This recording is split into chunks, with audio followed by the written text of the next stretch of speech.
আলী আরাকুম ইজিন, ও আমার সাহাবারা তোমাদের কি হলো? মজলিসের আদব হচ্ছে সামনের দিক থেকে ঘেঁষে ঘেঁষে বসা, বলার সঙ্গে সঙ্গে সাহাবায়ে কেরামেরা সামনের দিকে সবাই চলে আসুন। একটু আরো গিয়ে খুব অল্প সময় একটু ওয়াজ হবে কবর ভাষা সম্পর্কে। আলহামদুলিল্লাহ আলহামদুলিল্লাহ ওয়া কাফা ওয়া সালামুন আলা ইবাদিহিল্লাযীনা ইসতাফা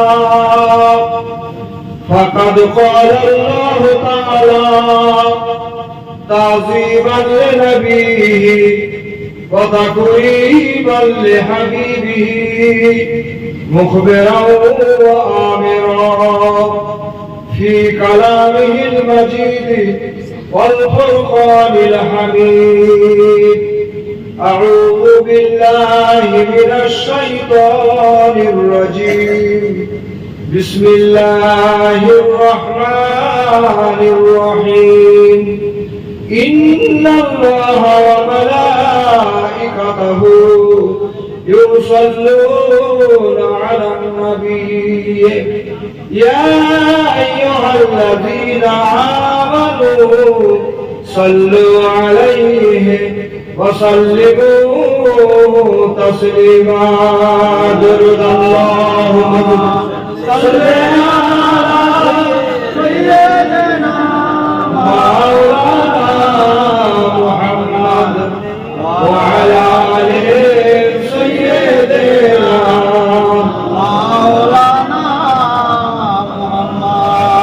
नबियों में रहमत लक़ब पाने वाला मुरादे गरीबों की बरलाने वाला मुसीबत में गरीबों की कम आने वाला वो अपने पराए कदम खाने वाला.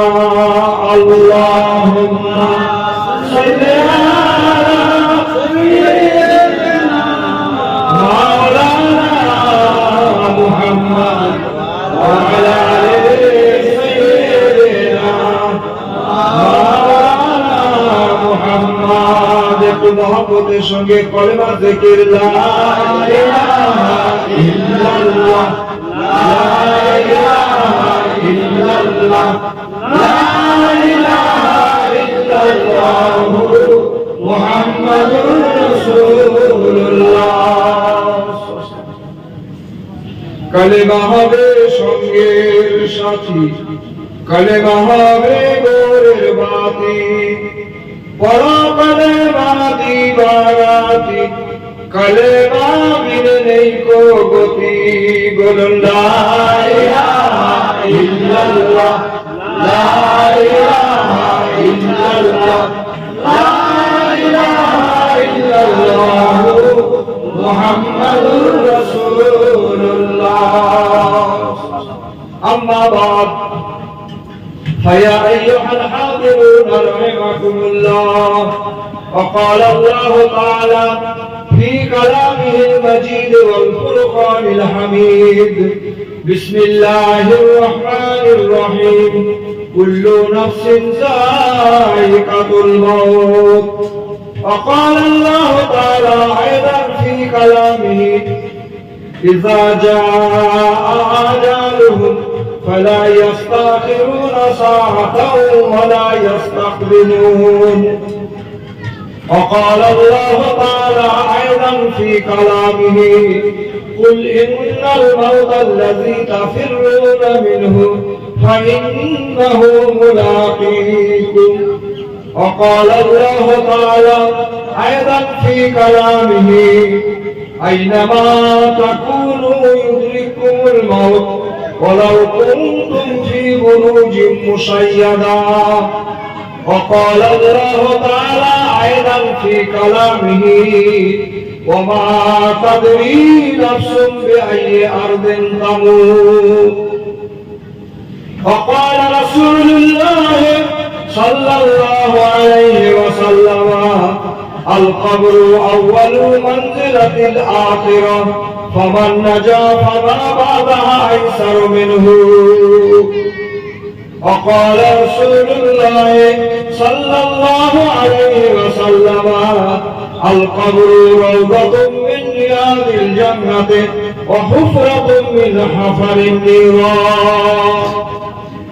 উপস্থিত মুআজ্জাম মুহতারাম উলামায়ে কেরাম, সম্মুখে উপবিষ্ট আমার বয়োজ্যেষ্ঠ বুজুর্গ বাবাজিরা, সমবয়স্ক ভাইয়েরা ও দোস্তেরা, স্নেহের কচিকাচারা, পর্দার অন্তরালে অবস্থিত আমার মা বোনেরা, মহান আল্লাহ রাব্বুল আলামিনের দরবারে লাখো কোটি শুকরিয়া ও সুজুদ পেশ করছি যে আল্লাহ রাব্বুল আলামিন আকামুল হাকিমিন বালিওয়ালা আবু তালিব গোলদার ভাই সাহেবের দাওয়াতে আমাদের পাক মাহফিলে অংশগ্রহণ করিয়ে কোরআন এবং হাদিস থেকে পরকালীন জীবন সম্পর্কে, কবর হাসর সম্পর্কে কিছু গুরুত্বপূর্ণ ওয়াজ নসিহত করার এবং শোনার তৌফিক দান করেছেন। আমরা সবাই সেই মাহবুবের দরবারে বিনয় অবনত চিত্তে হৃদয়ের সবটুকুন ভক্তি, শ্রদ্ধা, ভালোবাসাকে উজাড় করে দিয়ে জোরে সোরে সমস্বরে সমবেত কণ্ঠে কালেমাতুশ শুকর আদায় করে নেই। আমরা সবাই বলি আলহামদুলিল্লাহ। আলহামদুলিল্লাহ। দুনিয়ার বুকে আমার বাবাজি বলছে যে দুনিয়ার বুকে আসার পরে মানুষ নামাজের ধার ধারে না, এর ধার ধারে না, ওর ধার ধারে না, কোনো উপকার নেই। প্রত্যেকটা জিনিসের মধ্যে মজা আছে। আমরা যে এখানে দরুদ শরীফ পড়াচ্ছি, এর মজা আছে। শুনে নেন, শুধু হাদিস থেকে বলি, চোখ এইদিকে থাকবে, কে এলো না এলো ওদিকে দেখার দরকার। আবু দাউদ শরীফের হাদিস, قال رسول الله صلى الله عليه وسلم إن لله ملائكة سيحين في الأرض فبلغني من أمتي السلام. আমার দয়ার নবী মুহাম্মদ রাসূলুল্লাহ সাল্লাল্লাহু আলাইহি ওয়াসাল্লাম বলেন, আল্লাহ পাকের একদল ফেরেশতা আছে, ওই ফেরেশতাদের একটাই কাজ, দুনিয়ার কোন জায়গায় কোন মুসলমান একা অথবা দলবদ্ধভাবে যদি দরুদ এবং সালাম পড়ে, ফেরেশতারা দরুদ সালামকে মুখে করে নিয়ে আকাশ বাতাসকে ভেদ করে সরাসরি রাসূলুল্লাহ সাল্লাল্লাহু আলাইহি ওয়াসাল্লামের রওজা মোবারকে পৌঁছে দেয়। নামাজ কেন পড়বেন? নামাজ পড়লে দুটো উপকার। হাদিস পাকের মধ্যে আমার দয়াল নবী বলছেন, আসসালাতু ইলা সালাতি কাফারাতুল লিমা বাইনাহুমা। মনোযোগ দিয়ে শুনুন। আমার দয়াল নবী বলেন, এক ওয়াক্ত নামাজ কায়েম করার পরে যখন দ্বিতীয় ওয়াক্তে আপনি নামাজ কায়েম করবেন, মাঝখানে আপনার জীবনের যত গুনাহ আছে, যদি ইচ্ছাকৃত বড় গুনাহ না করেন, অনিচ্ছাকৃত সমস্ত গুনাহগুলোকে আমার আল্লাহ ক্ষমা করে দেন। ফজর থেকে জোহর, জোহর থেকে আসর, আসর থেকে মাগরিব, মাগরিব থেকে ইশা, ইশা থেকে ফজর, যে সমস্ত মানুষেরা দৈনন্দিন 5 ওয়াক্ত নামাজ কায়েম করবে, তাদের নামায় আমলে যদি ইচ্ছাকৃত বড় গুনাহ না করে, ভুলবশত যতই গুনাহ হোক না কেন, আমার আল্লাহ তার জীবনের সব গুনাহগুলোকে ক্ষমা করে দেবে। এই সম্পর্কে আরেকটা হাদিস বলছে, قال رسول الله صلى الله عليه وسلم لو أننا نحن بباب أحدكم يغتسل فيه كل يوم 5 مرات إلى آخر الحديث. আমার দয়াল নবী মুহাম্মদ রাসূলুল্লাহ সাল্লাল্লাহু আলাইহি ওয়াসাল্লাম বলেন, ও আমার সাহাবারা, যদি তোমাদের কারোর বাড়ির কাছে সুন্দর বড় একটা পুকুর থাকে, পাক সাফ পানি থাকে, ওই পুকুরে যদি দৈনন্দিন কেউ 5 বার গোসল করে, তার শরীরে কি কোনো ময়লা নাপাকি থাকবে? সাহাবারা বলছে, ইয়া রাসূলুল্লাহ, ইয়া হাবিবাল্লাহ, তার শরীরে আদৌ কোনো ময়লা নাপাকি থাকবে না। আমার দয়াল নবী বলছেন, ও বাবা সাহাবারা, নামাজের উদাহরণ ওই রকম, যদি কোনো ব্যক্তি, বারবার বলছি বাইরে থাকবে না, যদি কোনো ব্যক্তি দৈনন্দিন 5 ওয়াক্ত নামাজ কায়েম করে, তার নামায় আমলে আদৌ কোনো গুনাহ থাকবে না। আরেকটা উপকার শুনে নেন ভাই। দুনিয়ার কোনদিন আল্লাহকে আল্লাহর সঙ্গে কথা বলেছেন? সব সময় বলছেন, কিন্তু না বললে হবে না ভাই। নামাজের মধ্যে একটা সূরা প্রতি রাকাতে পড়তে হয়। সূরার নাম কি বলেন? সূরা ফাতিহা। ভালো করে শুনুন, হাদিসটা শুনলেন। قال رسول الله صلى الله عليه وسلم قال الله تعالى اقسمت الصلاة بيني وبين عبدي نصفين ولعبدي ما سأل إذا قال العبد الحمد لله رب العالمين فقال الله تعالى حمدني عبدي وإذا قال الرحمن الرحيم فقال الله تعالى أثنى علي عبدي وإذا قال مالك يوم الدين فقال الله تعالى مجدني عبدي وإذا قال إياك نعبد وإياك نستعين فقال الله تعالى هذا بيني وبين عبدي وإذا قال اهدنا الصراط المستقيم صراط الذين أنعمت عليهم غير المغضوب عليهم ولا الضالين فقال الله تعالى هذا لعبدي ولعبدي ما سأل। হাদিসটা হাদিসে কুদসি। আমার স্বয়ং আল্লাহ পাক রাসূলুল্লাহ সাল্লাল্লাহু আলাইহি ওয়াসাল্লাম বলেছেন, আমার আল্লাহ পাক বলেন, ও আমার বান্দা বান্দীরা, তোমরা যখন নামাজে দাঁড়িয়ে যাও, আমার উদ্দেশ্যে নামাজ কায়েম করো। আমি আল্লাহর সামনে থেকে তোমরা নামাজ কায়েম করো। একটু জোরে বলুন সুবহানাল্লাহ। বান্দা, তুমি যখন নামাজে দাঁড়িয়ে যাও, সরাসরি প্রত্যেকটা বান্দা বান্দির সঙ্গে আমি আল্লাহ পাকের কথাবার্তা বলা হয়ে যায়। আল্লাহর সঙ্গে কথা বলেন না? যারা নামাজ কায়েম করছেন, সরাসরি আল্লাহর সঙ্গে কথা বলছেন। 163টা হাদিসে কুদসি আছে, তার মধ্যে এটা একটা। ও বান্দা, তুমি যখন বলো আলহামদুলিল্লাহি রাব্বিল আলামিন, সমস্ত প্রশংসা বিশ্ব জাহানের পালনকর্তা একমাত্র আল্লাহর, আমি আল্লাহর সঙ্গে সঙ্গে উত্তর দিয়ে দেই হামাদানি আব্দি, বান্দা তুমি আমার প্রশংসা করলে। একটু জোরে বলুন কথা বলবেন তো সবাই ইনশাআল্লাহ? এটা হাত তুলে বলবেন তো কারা আল্লাহর সঙ্গে কথা বলবেন?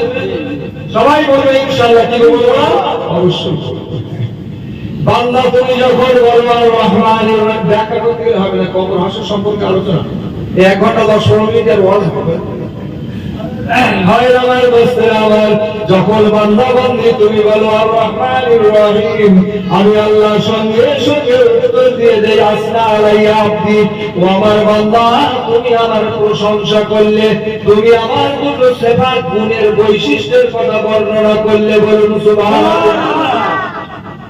ও বান্দা, তুমি যখন বলো মালিকি ইয়াউমিদ্দিন, আল্লাহ তুমি বিচার দিনের মালিক, আমি আল্লাহ সঙ্গে সঙ্গে উত্তর দিয়ে দেই মাজ্জাদানি আব্দি, ও আমার বান্দা তুমি আমার বুজুর্গি বড়াই ব্যক্ত করলে। বলুন সুবহানাল্লাহ। ও আমার বান্দা বান্দীরা, তোমরা যখন বলো ইহদিনাস সিরাতাল মুস্তাকিম, ইয়াকা না'বুদু ওয়া ইয়াকা নাস্তাইন, আল্লাহ তোমার ইবাদত করি, তোমার কাছে সাহায্য চাই। ইমানদাররা কার কাছে সাহায্য চাইবে? আল্লাহ সঙ্গে সঙ্গে বলেন হাযা বাইনি ওয়া বাইনা আব্দি, ও আমার বান্দা বান্দি, তোমাদের সঙ্গে আমি আল্লাহর মহব্বত পয়দা হয়ে গেল। ইহদিনাস সিরাতাল মুস্তাকিম, আল্লাহ আমাদেরকে সোজা রাস্তায় চালাও। সিরাতাল্লাযীনা আন'আমতা আলাইহিম, যাদের উপর তোমার দয়া, রহমত, দয়া, অনুকম্পা বর্ষিত হয়, আল্লাহ তাদের রাস্তায় আমাদেরকে চালাও। গায়রিল মাগদুবি আলাইহিম ওয়ালাদ-দাল্লিন, ইহুদি নাসারাদের রাস্তায় আল্লাহ চালিও না। আমার আল্লাহ সঙ্গে সঙ্গে উত্তর দিয়ে দেন হাযা লিআবদি ওয়া লিআবদি মা সাল। ও বান্দা, তুমি আমার কাছে নামাজের মধ্যে দোয়া করেছো, মোনাজাত করেছো, আমি আল্লাহ তোমার নেক মনের আশাকে পূরণ করে দেব। কি নামাজে মজা নেই? দরুদ শরীফ পড়ায় মজা নেই? সব রোজায় মজা নেই? রোজা সম্পর্কে ভাই আলোচনা কটা করবো, এই দুটো একটা হাদিস করে শেষ করে দিচ্ছি। রোজা সম্পর্কে আমার আল্লাহর দয়াল নবী বলেছেন, লিসাইমি ফারহাতানি, ফারহাতুন জাফতারা ওয়া ফারহাতুন জালামিয়া রাব্বা। রোজাদারের জন্য দুটো সুসংবাদ, একটা হচ্ছে তাদের ইফতারকালীন, যখন ইফতার নিয়ে বসবো ভাই রোজা অবস্থায়, সেটা কি আনন্দ বলা যাবে না, জোরে বলে। আর দ্বিতীয় নম্বর, কাল হাসরের ময়দানে সমস্ত মানুষ যখন হিসাব নিকাশ দিতে ব্যস্ত থাকবে, ওই সময় আমার আল্লাহ রাব্বুল আলামিন যারা রোজাদার হবে, মুখে মুখ দিয়ে সেন্ট বেরোবে, সুগন্ধি বেরোবে, ফেরেশতাদেরকে বলবে, এই যে হাসরের ময়দানে হাউজে কাউসারের পানীয় ছাড়া অন্য কোনো পানীয় থাকবে না। আর যারা আমার উদ্দেশ্যে ত্যাগ সাধনা করে যারা রোজা পালন করেছিল, সিয়াম পালন করেছিল, ওদের জন্য আলাদা মেহমানদারির ব্যবস্থা করে দাও। এবারে আসুন, আমার আবু তালেব ভাই সাহেবের আব্বাজান শাসনী ইন্তেকাল করেছে। ভাই আল্লাহ যখন যাকে যে অবস্থায় যেখানে ডাক দেবে, দুনিয়ার মায়া মমতা মহব্বত ভালোবাসাকে ত্যাগ করে আল্লাহ তাকে সাড়া দিয়ে আমাদের পরকালের পথের মৃত্যু পথের যাত্রী হতে হবে। কি সবাই মানে তো নাকি? কে কদিন দুনিয়ায়, কদিন কোন জায়গায় বাঁচবো আর কোন জায়গায় কি অবস্থায় আমাদের ইন্তেকাল হবে আমরা কেউ জানি না। আমার আল্লাহ পাক কোরআন শরীফের মধ্যে বলেছেন, কুল্লু নাফসিন যায়কাতুল মাউত, প্রত্যেকটা প্রাণীকে মৃত্যুর আস্বাদ গ্রহণ করতে হবে। তো আমাদের যে জন্ম হয়েছে, মায়ের পেট থেকে ভূমিষ্ঠ হয়েছি, আমাদের মৃত্যু হবে। মাঝখানের কটা বছর আমার আল্লাহ কেন দুনিয়ায় রাখলেন? 60, 70, 80, 100, 200 কেন রাখলেন? ভালো করে শুনবেন। আমার আল্লাহ পাক কোরআন পাকের মধ্যে বলেছেন, আফাহাসিবতুম আন্নামা খালাকনাকুম আবাসাম ওয়া আন্নাকুম ইলাইনা লা তুরজাউন। ও দুনিয়ার মানুষেরা, তোমরা কি মনে করো আমি আল্লাহ তোমাদেরকে বেকার করে বানিয়েছি? ও আমার বান্দা বান্দীরা, আমি আল্লাহর কাছে তোমাদেরকে ফিরে আসতে হবে না, ধরা দিতে হবে না, কেউ ধরা দিতে হবে না। আমার আল্লাহ পাক অন্য জায়গায় বলেন, আল্লাযী খালাকাল মাউতা ওয়াল হায়াতা লিয়াবলুয়াকুম আইয়ুকুম আহসানু আমালা। আমি আল্লাহ পাক মানুষকে জীবন দান করেন, মৃত্যু দেন। আমার আল্লাহ পরীক্ষা করে নিতে চান কোন বান্দা দুনিয়ার বুকে আল্লাহর হুকুমগুলো পালন করে আল্লাহওয়ালা হয়ে নেক আমলগুলো করতে পারে।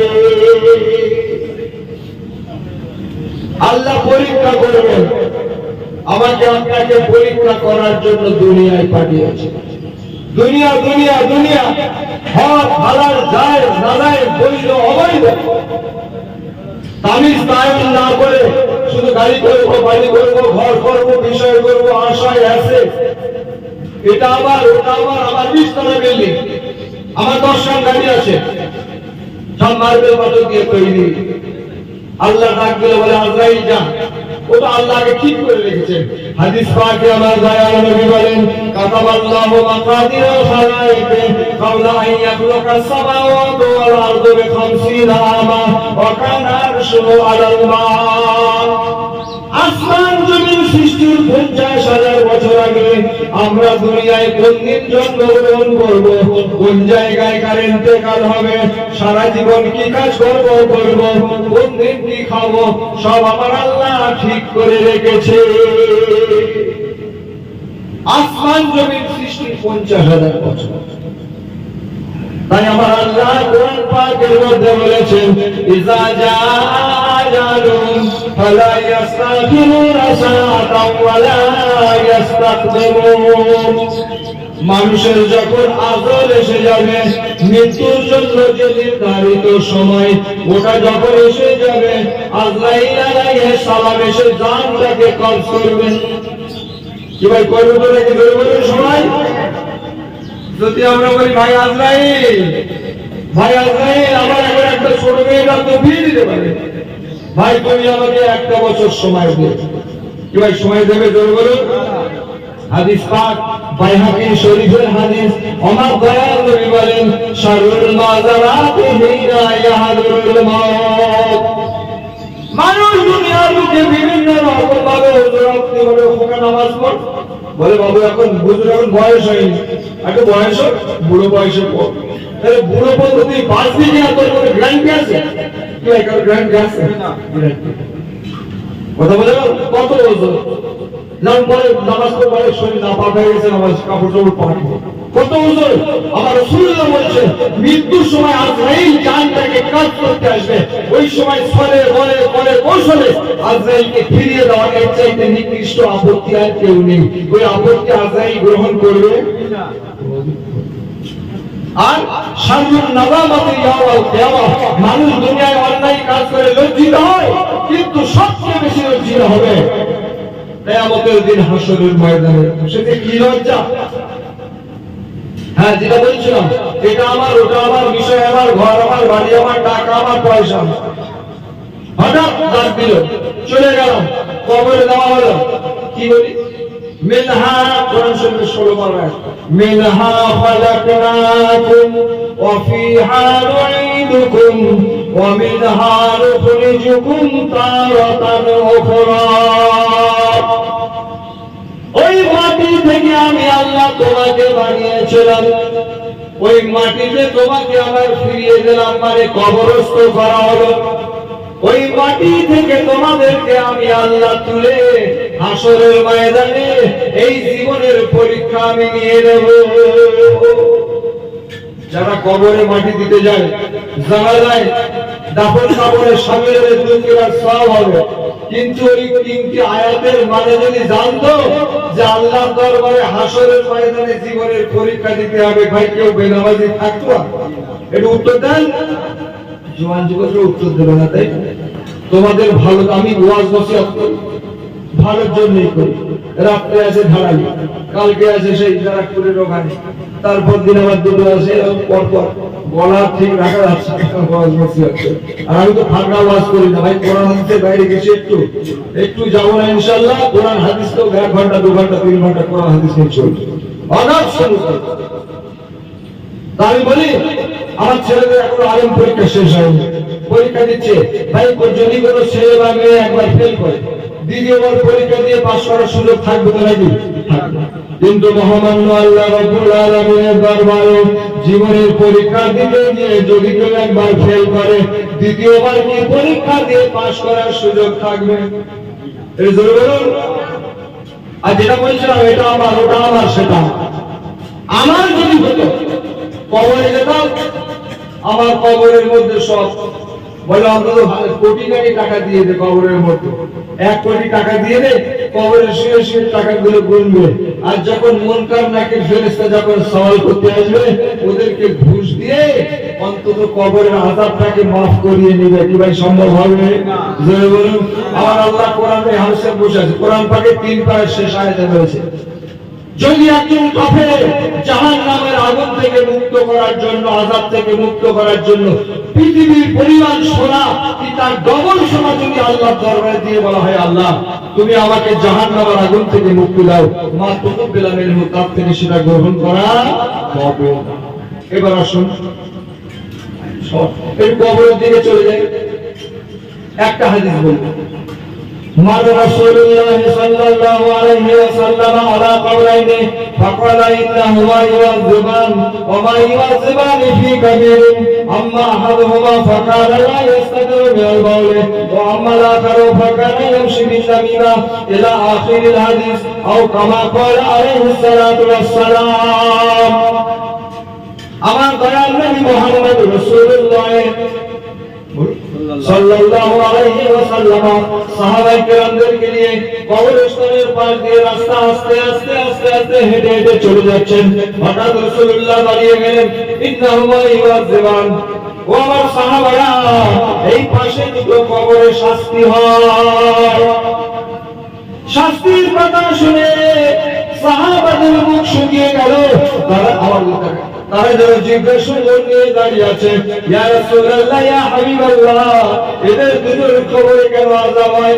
আমার দয়াল নবী বলেছিলেন, আম্মা আদমা ফাকারা লা ইস্তাতিরু বিল মাউলি। ও আমার সাহাবারা, এই লোকটার কবরে এই জন্য আযাব হয়, এই লোকটা দুনিয়ার বুকে প্রস্রাব করত কিন্তু পাক হতো না। পাক হতো, প্রস্রাব করে চলে আসতো, শরীর নাপাক, কাপড় চোপড় নাপাক, এই জন্য এর কবরে আযাব হয়।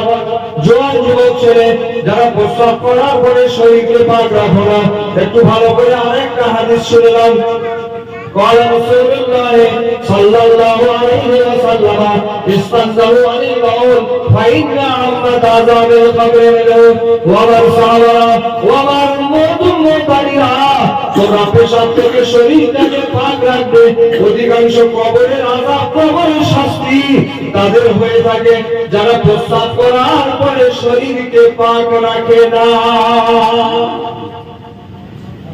বুঝতে পারছেন? জোয়ান যুবক ছেলে ভালো করে শুনে নাও, কবরের শাস্তি আর কবরের শাস্তির কথা শুনলে শুনে নাও একটা হাদিস বলি। قال رسول الله صلى الله عليه وسلم لا سجد في قبر الكفار 99 تنين الى اخر الحديث। আমার দয়ার নবী বলেন, আল্লাহর হুকুমকে যারা অস্বীকার করে প্রত্যেকের কবরে 99টা করে বিষধর সাপ যুক্ত করা হবে, অনবরত দর্শন করবে, বিষের জ্বালায় জর্জরিত হয়ে যাবে, চিৎকার করতে থাকবে। ওই একটা সাপ যদি উপরে উঠে এসে জমিনের উপর ফোঁস করে, ওই জায়গাটা এমন বিষাক্ত হবে কিয়ামত পর্যন্ত ওই জায়গায় কোনো ফসল ফলবে না। তাহলে কবরে আযাব চাই মানে শাস্তি চাই না শান্তি চাই? চিন্তা ভাবনা করে কিন্তু আমাদের চলতে হবে। বলে দিলাম, পেশাব করার পরে অন্তত সারা জীবন শরীরটাকে প্রত্যেকটা মুসলমান পাক রাখবে। হাদিস পাকে আমার রাসূলুল্লাহ বলেছেন, আল নাযাফাতু শাতরুল ঈমান, পাক পবিত্র থাকাটা হচ্ছে ঈমানের অর্ধেক। প্রত্যেকটা মুসলমান অবশ্যই পাক থাকবে ইনশাআল্লাহ। নাকি জোরে বলুন ইনশাআল্লাহ।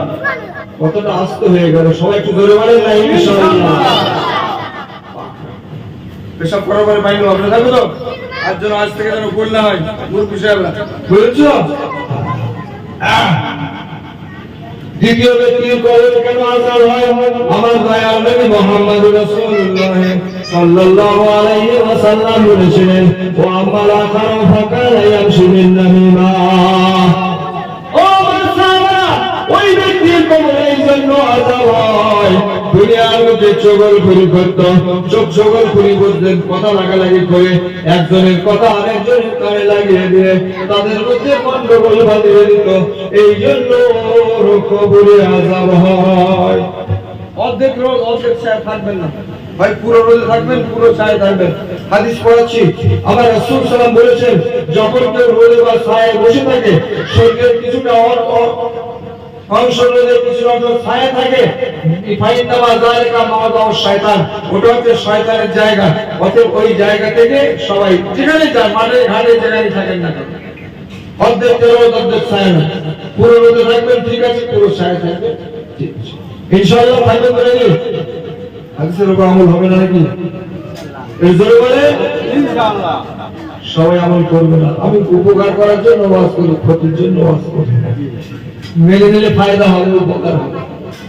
তো চগলখড়ি করতো, কথা লাগালি করে মানুষের মধ্যে গন্ডগোল সৃষ্টি করে দিত, এই জন্য কবরে আযাব হয়। মিশকাত শরীফের বাবু হিফজুল লিসানের হাদিস, আমার দয়াল নবী বলেন, লা ইয়াদখুলুল জান্নাতা কাত্তার। অন্য হাদিসের মধ্যে আমার দয়াল নবী বলেন, লা ইয়াদখুলুল জান্নাতা নাম্মাম। যারা চগলখড়ি করবে, ওই চগলখড়রা কোনদিন আল্লাহর জান্নাতে যেতে পারবে না। আমার দয়াল নবী মুহাম্মদ রাসূলুল্লাহ সাল্লাল্লাহু আলাইহি ওয়াসাল্লাম একটা খেজুরের পাতা চেয়ে নিলেন, ওই পাতাটাকে দুই ভাগে ভাগ করে দিয়ে দুটো কবরের উপরে পুঁতে দিলেন আর বললেন, লা লাল্লাহু ওয়া ইউখাফফা আনহুমাল আযাব মা লাম ইয়াবসা। যত সময় পর্যন্ত পাতা দুটো না শুকাবে, যদি আমার আল্লাহ পাকের মর্জি মোবারক হয়, হয়তো কবরের আযাবটাকে একটু কমিয়ে দেবেন, হালকা করে দেবে। ওটা আমার রাসূল সাল্লাল্লাহু হাতের বরকত। এবারে আসুন, এখন তো বিভিন্ন জায়গায় করোনার সময় তো কত 60, 70, 80 লাখ কত কোটি গেছে আল্লাহ জানে। সরকারি পরিসংখ্যান সবসময় কম থাকে, কম থাকে না, সবসময় কম থাকে। এবারে এমন একটা দিন আসবে সবাই মারা যাবে, মানুষ, জিন, গাছপালা, কীট পতঙ্গ, পাহাড় পর্বত, নদ নদী, ভূচর সব শেষ। কোরআন পাকে 24 পারায় আমার আল্লাহ রাব্বুল আলামিন বলেন, ইযা নুফিখা ফিস-সূর ফাসাইকা মান ফিস-সামাওয়াতি ওয়াল আরদ ওয়া মান ফিল আরদি ইল্লা মান শাআল্লাহ সুম্মা নুফিখা ফীহি উখরা ফাইযা হুম কিয়ামুন ইয়ানজুরুন। আমি আমার ফেরেশতা ইসরাফিলের মুখে একটা সূর দিয়ে রেখেছি। প্রথমবার যখন সূর ফুঁক দেবে, পৃথিবীর সব তামাম মাখলুকাত সব মারা যাবে, কয়েকজন বেঁচে থাকবে। আল্লাহ ওদেরকে বলবেন, মতো তোমরা মরে যাও, সবাই মারা যাবে, একমাত্র কে থাকবে? আল্লাহ। এই জোরে বলুন আল্লাহ। আমি কি আরবিতে ওয়াজ করছি নাকি বাংলায়? কত দিচ্ছে না কেন? এর উত্তর দেন। কষ্ট হচ্ছে আপনাদের নাকি শুনতে? একটু হেলা বলেন। একজনের কষ্ট না, সব কষ্ট হচ্ছে। শুরু করে করে দুটো ঘটনা বললো, বিশাল কষ্ট হচ্ছে। এক জায়গায় এবারে হয়ে গেল আপনার ঘটনা, আপনি অক্ষণ হয়ে যায় বাবা ঘটনাটা বলে দিলাম কোরআন হাদিস থেকে, খুব খুশি। কিন্তু আসলে তোর মতো ওর মতো ওয়াজ থাকে, কোরআন হাদিসের সঙ্গে কিছু ঘটনা অ্যাডজাস্টমেন্ট করে বলতে হয়। এটা মহব্বতের সঙ্গে প্রাণ খুলে দরুদ আল্লাহুম্মা সাল্লি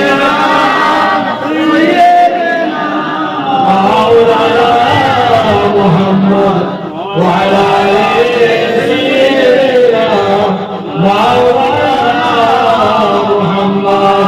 দরুদ পড়ো ভুলবে মনের কালো, নবীর নামে দরুদ পড়া সব সবাই ভালো।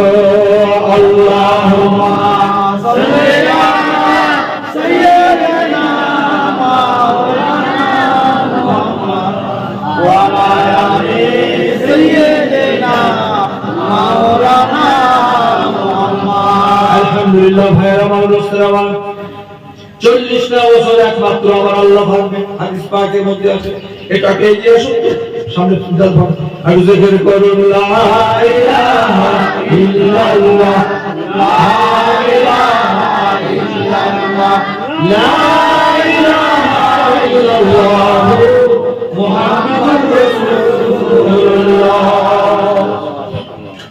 আল্লাহ একটা প্রশ্ন করবেন, কেউ তো বেঁচে লিমানিল মুলকুল ইয়াউম, তামাম সৃষ্ট জগতের কর্তৃত্ব, প্রভুত্ব, রাজত্ব কার? আল্লাহ। কেউ বেঁচে নেই, কেউ উত্তর দেবে। কত মানুষ অহংকার করেছিল, নমরুদ বলেছিল আল্লাহর ফোন করব, মশা বসে এই শগুন বসে জানেন তো তীর্থল চলেছে। লাস্টে যখন মশা গিয়ে নাক দিয়ে ব্রহ্মতালিতে ঢুকলো, upper part of brain which is called cerebrum, খড়মের আঘাতে মাথা থেকে চৌচির হয়ে গেল। আল্লাহর মশা আল্লাহর দরবারে চলে গেল। কি জোরে বলবেন না সুবহানাল্লাহ। যে ফেরাউন বলেছিল আনা রাব্বুকুমুল আলা, ওই নীল নদের পানিতে ডুবে যখন মারা লোহিত সাগরে যখন মারা যাচ্ছে, জীবনের শেষ বুড়িটুকু আমানতু বিল্লাহিল্লাযী আমানাত বিহি বানু ইসরাঈল, আল্লাহ আমি খোদা নই, আমি বড় খোদা বলেছিলাম খোদা নই, আমি এখন তোমার উপর ঈমান আনছি। আল্লাহ আমার নামটা মুসলমানদের তালিকাভুক্ত করে দাও। আমার আল্লাহ বলে সারা জীবন খোদা, আর এখন বুটোয় পড়ে জুতোই ছাড়া উজরে খুব ছিল না, তার লাশটাকে ডোবানোর সঙ্গে সঙ্গে তার আত্মাকে সরাসরি জাহান্নামে নিক্ষেপ করা হলো। এখনো শেষ হয়নি। আমার আল্লাহ কোরআনে বলেছেন আলিয়াওমা নুনাজ্জিকা বিবাদানিকা লিতাকুনা লিমান খালফাকা আয়া, ও ফেরাউন তোর লাশটাকে আমি পানির উপরে ভাসিয়ে দেব, মানুষের বাজারে তোর লাশটাকে রেখে দেব, তোর লাশ দেখে যাবে দুনিয়ার মানুষ শিক্ষা নিতে পারে। ওই মিশরের পিরামিডের মধ্যে ফেরাউনের লাশটা মমি অবস্থায় রক্ষিত আছে। যাচ্ছে 40 বছর আমার আল্লাহ ইসরাফিল ফেরেশতাকে জিন্দা করে বলবেন সুম্মা নুফিখা ফীহি উখরা ফাইযা হুম কিয়ামুন, মানে উনফুক ইয়া ইসরাফিল ফিস-সূরি মাররাতান উখরা, হে ইসরাফিল, দ্বিতীয় মারবে তুমি জিন্দা হয়ে যে যেখানে কবরস্থ ছিলাম, যাকে পুড়িয়ে দেওয়া হয়েছিল, যে মাছের পেটে গিয়েছিল, যে বাঘের পেটে গিয়েছিল, সবাই ছুটতে ছুটতে হাসরের ময়দানে আল্লাহর দরবারে হিসাব দেওয়ার জন্য যাবো। তুমি যে ব্যবহার নাকি যদি কেউ মনে করে কবরের কোণে চুপ করে লুকিয়ে থাকবো, আল্লাহ জানতে পারবে না, ফেরেশতারা জানতে পারবে না, আল্লাহর দরবারে যেতে হবে না, হিসাব দিতে হবে না, এটা কি সম্ভব হবে না? এবার ওয়াজটা খুব তাড়াতাড়ি করছি, সময়টা বলবো, মনোযোগ দিয়ে শুনবেন আমার ভাইয়ের, আমার বলতো এই প্রসঙ্গে ছোট একটা হাদিস বলি। আমার ভাই